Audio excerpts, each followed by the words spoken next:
안녕하십니까. 함정의 화재 발생 시 생존성 향상 방향 연구에 대해서 발표를 맡게 된 해군사관학교 2학년 최희성 준대입니다. 저희는 최근 우리나라에서 발생하고 있는 해양사고의 수가 급격히 증가하고 있음에 주목하였고, 대형 해양사고를 사전에 막는 것도 중요하지만 사고가 발생하였을 때 최소한으로 피해를 줄이기 위한 방법을 모색하는 방향으로 연구를 진행하였습니다. 해양에서는 많은 위험 요소로 인해 각종 안전사고들이 발생하고 있습니다. 해양안전심판원에 따르면 최근 5년간 전체 선박사고 중 화재 및 폭발사고가 차지하는 비율은 11.48%로 높은 비중을 차지하고 있지는 않지만 외부로부터 고립된 해상이기에 육상으로부터 쉽게 지원을 받을 수 없고, 일단 불이 번지면 대형 사고로 이어지기 때문에 엄청난 인명과 재산 손실을 초래합니다. 이는 다른 2차 사고의 촉발 원인이 되기 때문에 매우 위험한 사고라고 할 수 있습니다. 이에 함정에서 화재 발생 시 인명 손실을 최소화하기 위한 방법으로 저희는 두 가지 방안을 모색하였습니다. 바로 사물인터넷 기반 재난안전 시스템과 에어링크 기술입니다.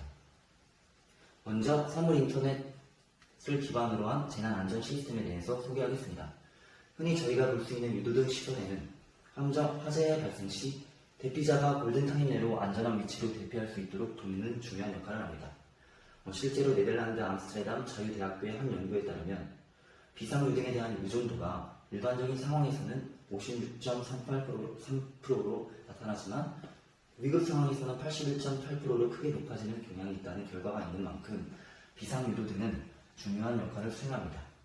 하지만 대피 방향에 대한 정보를 제공하는 기존의 유도등은 위치를 예측할 수 없는 화재 상황에 대해 유동적으로 대응하지 못합니다. 통로 유도등의 경우 최적의 대피 방향의 정보를 제공할 수 있도록 미리 정의된 안내 방향이 있지만, 해당 경로로 화재가 발생하게 될 경우 자칫 대피자들을 위험지역으로 안내하는 매우 위험한 상황을 초래할 수 있습니다. 이에 이 지능형 대피 시스템은 유효한 범위 내에서의 화재를 감지한 후 이웃한 유도등과 네트워크를 통해 화재 상황의 정보를 공유합니다. 이후에는 개별적으로 내장된 연산 모듈에 의해 새로운 대피 안내의 필요성을 판단하게 되고, 그 결과를 대피자들에게 방향 안내로 표현하게 됩니다. 이는 어떠한 상황에서도 대피 안내 기능을 잃지 않기 때문에 위기 상황에 대한 모니터링의 중점적 역할 수행이 가능합니다. 다음으로 소개할 기술은 에어링크 기술입니다. 화재 발생 시 대원들이 사용하는 일반적인 산소호흡기의 경우 한 사람당 산소가 나오는 구멍이 한 개인데, 한 사람의 소방대원이 한 명만 구할 수 있다는 뜻입니다. 그러나 에어링크 기술은 최대 3개까지의 구멍을 만들어 한 번에 3명의 사람을 구조할 수 있습니다. 예를 들어 2인 1조의 소방대원이 있을 때 한 사람당 최대 2명을 구할 수 있다면 에어링크 기술을 도입해 최대 6명까지 구조가 가능합니다. 건물과 같은 큰 건축물 혹은 지하철의 경우에 소방대원이 산소호흡기를 가지고 구조를 하려고 하면 50분이 최대이고, 그 이후로는 산소가 부족해 사용하지 못하게 됩니다. 이는 선박에서도 마찬가지인데, 가뜩이나 바다 한가운데 화재가 발생하고 이들을 구하기 위해서는 헬기나 구조선이 현장까지 도착해야 합니다. 또 구조를 위해서 들어가다 산소가 없어지는 경우가 대부분이므로 에어링크를 설치해 에어선을 연결하고 밖에서 계속 공급하는 형식으로 더 깊숙한 곳까지 들어갈 수 있도록 구조할 수 있게 합니다. 이는 한 소방대원이 다른 대원과 공유가 가능하게 만들고, 구조 시 오히려 피해가 발생하는 경우를 막을 수 있습니다.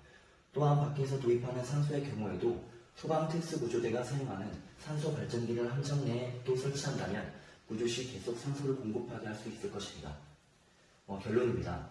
각각의 유도등에 장착된 센서들이 실시간으로 그 지역의 현재의 화재 정도, 산소 농도, 열기 등의 정보를 수집하고 다른 곳들의 유도등과 공유함으로써 최적의 대피 경로를 제공하는 사물인터넷 기반의 재난안전 시스템, 그리고 좁은 격실과 복잡한 통로로 이루어진 함정의 가장 깊숙하고 밀폐된 공간까지 효과적으로 산소를 공급할 수 있으며, 한 번에 여러 사람을 구조함으로써 구조자 본인의 안전도 지킬 수 있는 에어링크 기술까지, 이 두 가지 방안을 활용한다면 함정 내 화재가 발생했을 경우 최소한으로 인명피해를 줄일 수 있을 것입니다.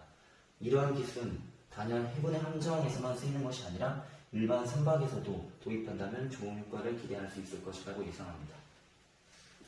이상으로 저희의 발표를 들어주셔서 감사합니다.